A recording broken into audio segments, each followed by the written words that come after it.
शांत हो जाइए। देखिए कल हम लोग पढ़े थे प्रतिबिंब के बारे में।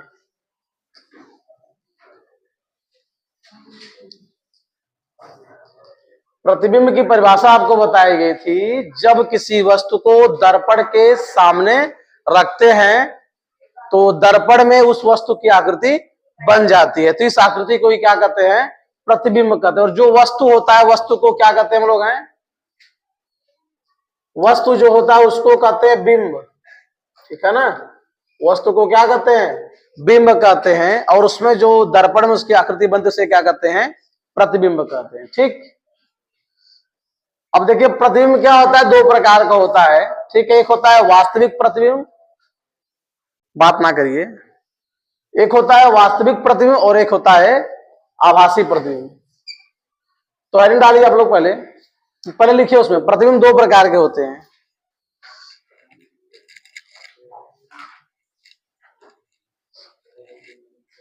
प्रतिबिंब दो प्रकार के होते हैं। नंबर 1 वास्तविक प्रतिबिंब,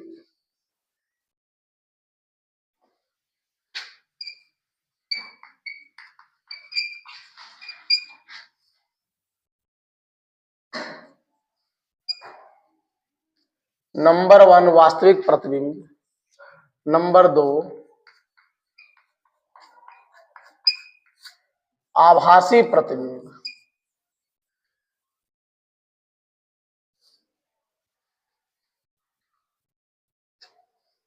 वास्तविक प्रतिबिंब, आभासी प्रतिबिंब। देखिए वास्तविक प्रतिबिंब जो होता है इसको हम लोग पर्दे पर प्राप्त कर सकते हैं, ठीक है।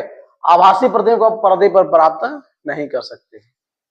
अब नंबर 1 हेडिंग डालिए आप लोग, वास्तविक प्रतिबिंब।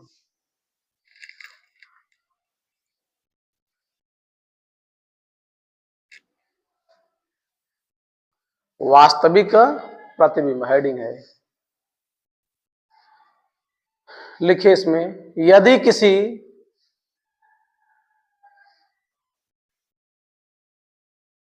किसी बिंदु वस्तु से चलने वाली किरणें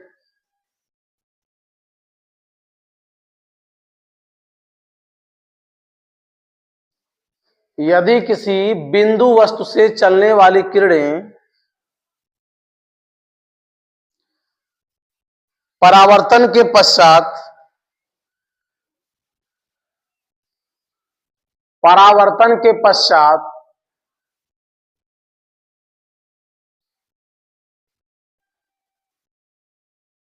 किसी बिंदु पर वास्तव में मिलती हैं,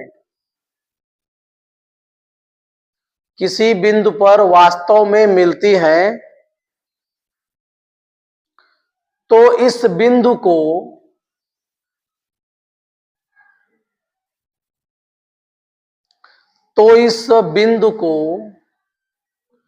बिंदु वस्तु का बिंदु वस्तु का वास्तविक प्रतिबिंब कहते हैं।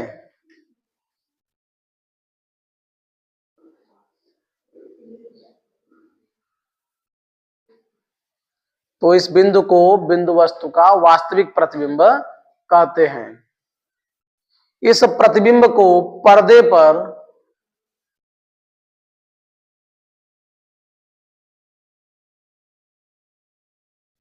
इस बिंदु को पर्दे पर देखा जा सकता है, मतलब इसके प्रतिबिंब को, इस प्रतिबिंब को पर्दे पर देखा जा सकता है।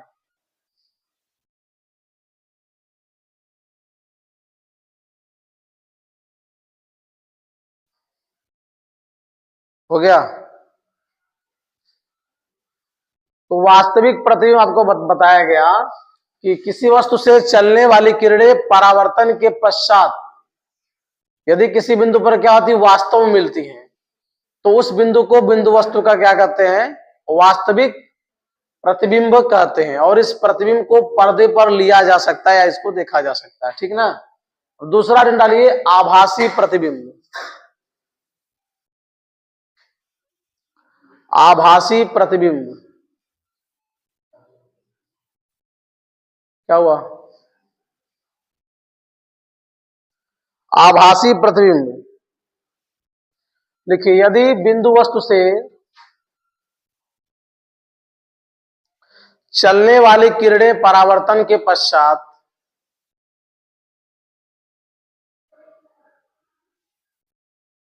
यदि बिंदु वस्तु से चलने वाली किरणें परावर्तन के पश्चात किसी दूसरे बिंदु से आती हुई प्रतीत होती हैं,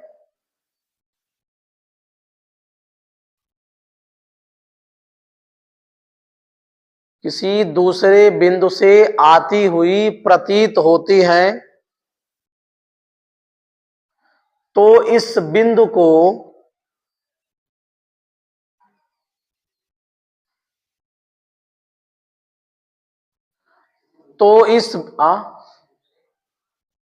किसी दूसरे बिंदु से आती हुई प्रतीत होती है, किसी दूसरे बिंदु से आती हुई प्रतीत होती है, तो इस बिंदु को बिंदु वस्तु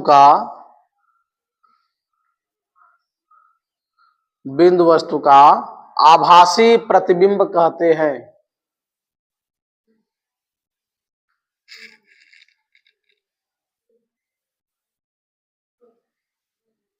हो गया? आभासी प्रतिबिंब कहते हैं। इस प्रतिबिंब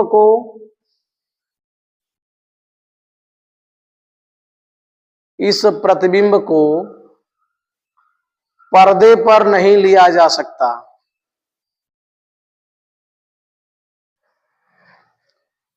इस प्रतिबिंब को पर्दे पर नहीं लिया जा सकता।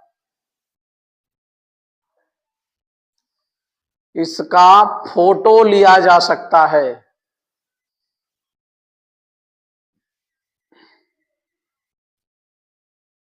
इसका फोटो लिया जा सकता है।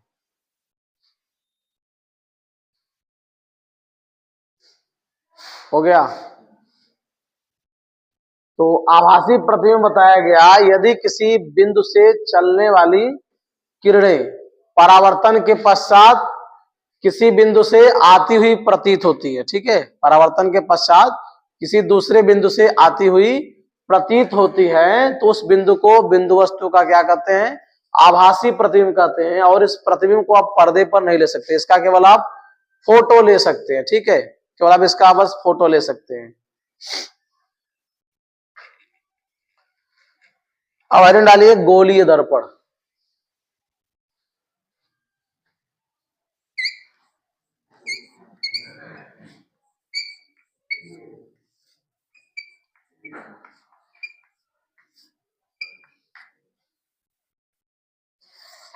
Spherical mirror.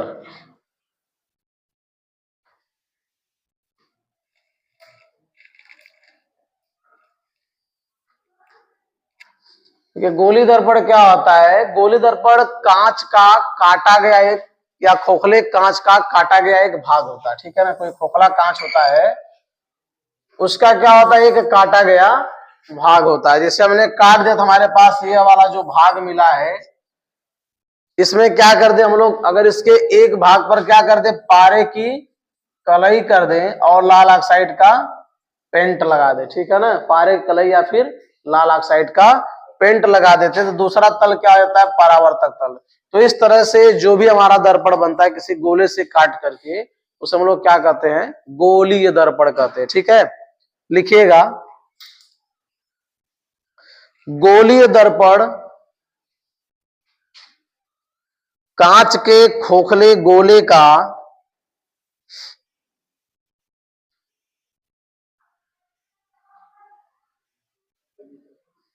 गोलीय दर्पण कांच के खोखले गोले का काटा गया भाग होता है।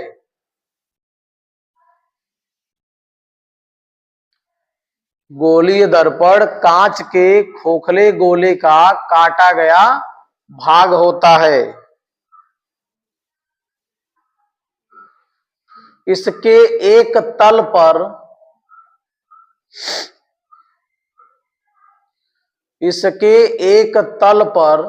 पारे की कलई इसके एक तल पर पारे की कलई तथा लाल ऑक्साइड का पेंट होता है।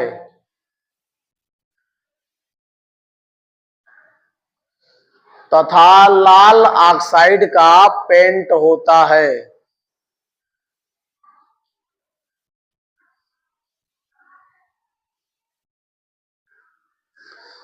दूसरा तल परावर्तक तल होता है।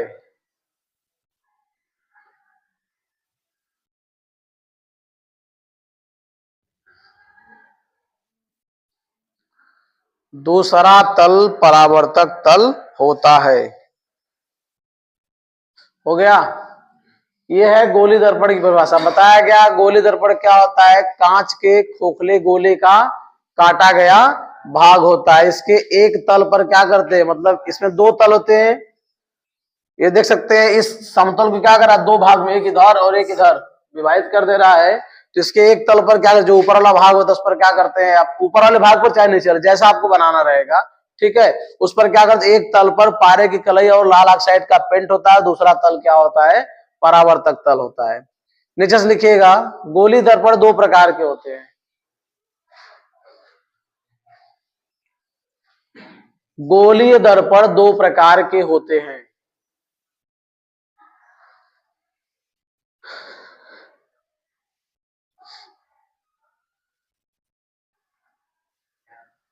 हो गया।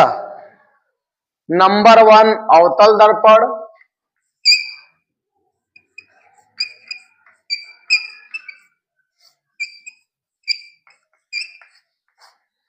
और नंबर 2 है आपका उत्तल दर्पण।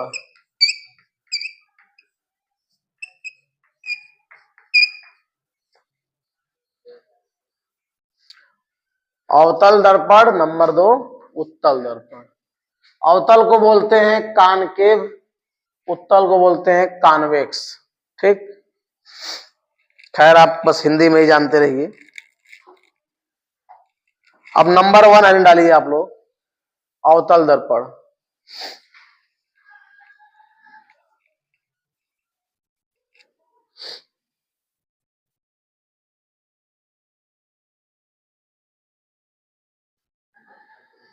हो गया।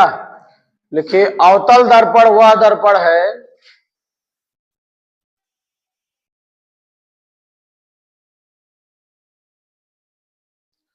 अवतल दर्पण वह दर्पण है जिसमें परावर्तन दबे हुए तल से होता है।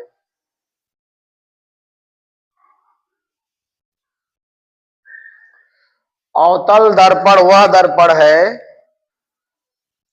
जिसमें परावर्तन दबे हुए तल से होता है।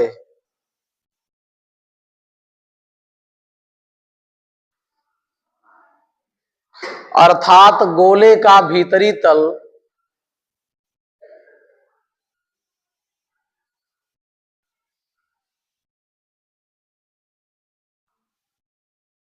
अर्थात गोले का भीतरी तल परावर्तक तल होता है। गोले का भीतरी तल परावर्तक तल होता है।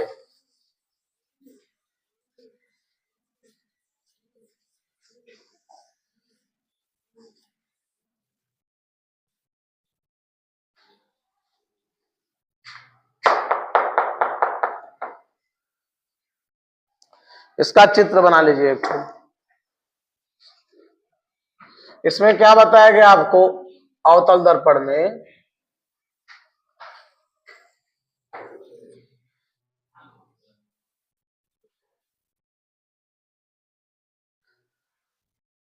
ये चित्र हो गया आपका।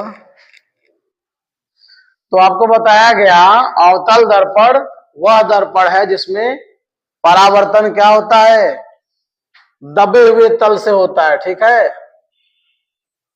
अर्थात इसका भीतरी तल क्या होता है, परावर्तक तल होता है। ठीक, अब इसको क्या कर लेंगे, जो बाकी जो भाग होगा उसको डॉटेड लाइन से बना लीजिएगा।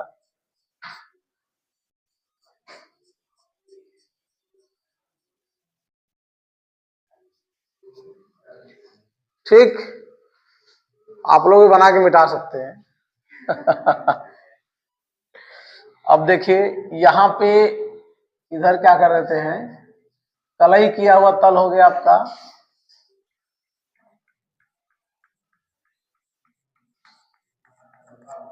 इसका मान लेते हैं केंद्र यहां पर है, तो केंद्र से होकर जाने वाली जो रेखा होती है इस तरह से, इसको हम लोग बता देते हैं मुख्य अक्ष है। फुल लाइन दिखा देते हैं, इसको हम लोग मुख्य अक्ष बोलते हैं, प्रिंसिपल एक्सिस।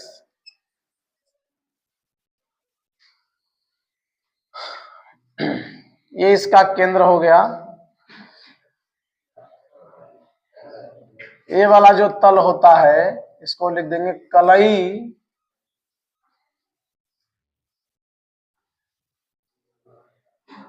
किया गया तल। और यह जो होता है यहाँ पे अंदर वाला हिस्सा, इसको बोलते हैं परावर्तक तल।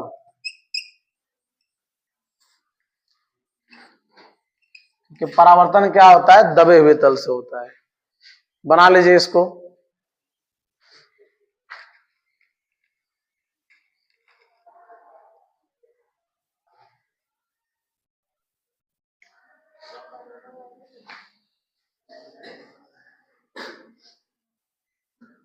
हो गया।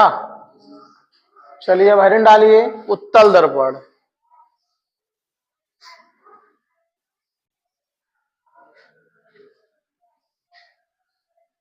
उत्तल दर्पण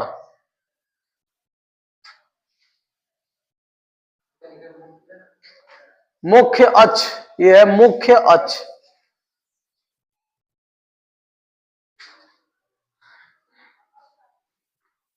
हो गया। चलिए अब हेडिंग डाल लीजिए उत्तल दर्पण। बोले, लिखिए उत्तल दर्पण वह दर्पण है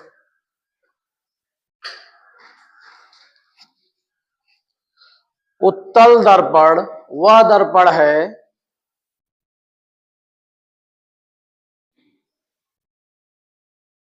जिसमें परावर्तन उभरे हुए तल से होता है।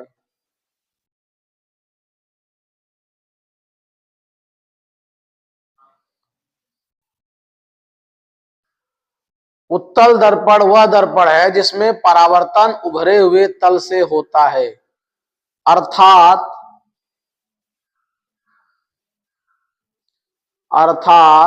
गोले का बाहरी तल, अर्थात गोले का बाहरी तल परावर्तक तल होता है। अर्थात गोले का बाहरी तल परावर्तक तल होता है।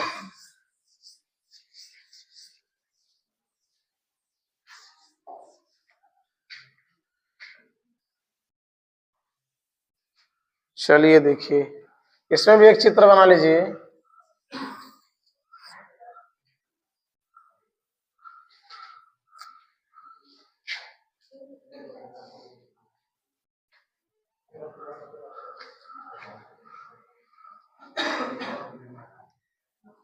इसको इधर से काट लेते हैं, बात ना करिए।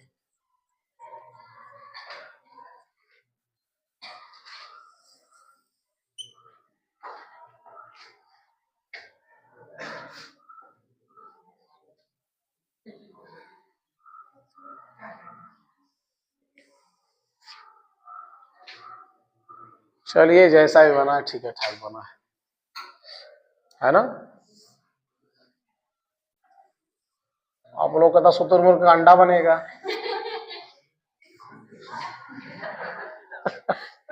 पहली बार इतना जोर से हंस दी है।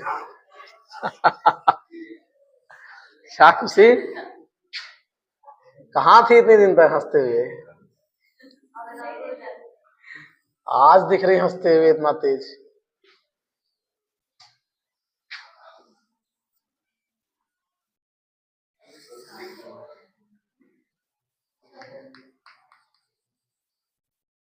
ये हो गया आपका। यहां पे क्या करते हैं, भीतरी तल को क्या करते हैं, कलई कर देते हैं।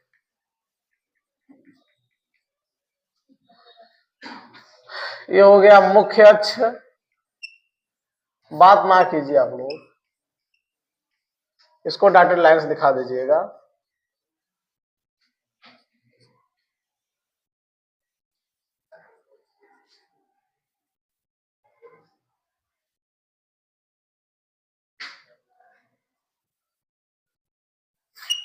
ये जो होगा तलई किया तल होगा, तलई किया गया, किया लिखा गया किया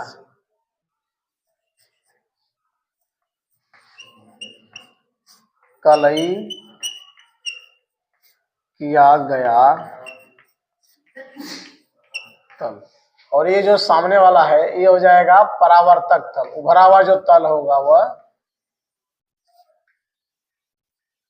परावर्तक तल हो जाएगा। इसको हम लोग यम1 यम2 बोलते हैं। यम का मतलब क्या होता है? मिरर, मतलब दर्पण। ठीक ना, नोट कर लीजिए चित्र।